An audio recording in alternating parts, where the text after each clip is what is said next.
مليون بارك بالعداد، إنجاز وتحقيق الوعد، وأقول لكم تستاهلون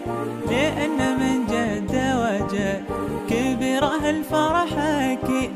بس اللي خلاها تزيد فرحة أهلكم والوطن يجعلها دخل السنة